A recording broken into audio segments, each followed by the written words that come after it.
et mida rohkem me liigume sellisest kollektiivsusest nagu individuaalsele tasandile, me toomegi välja sellest töötajast tema maksimaalse potentsiaali.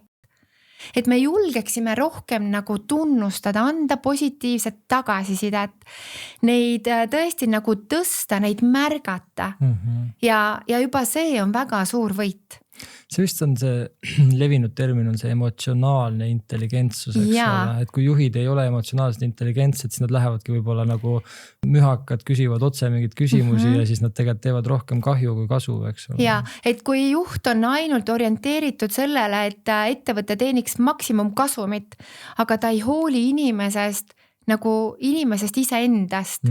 siis need töötajad võivad alguses panustada, aga nad ühel hetkel tunnevad, et ma olengi lihtsalt nagu üks nupuke, aga selle nupukesel on väga suur sisu ja inimene tahab tunda, et see tööandja tunneks ka teda päriselt.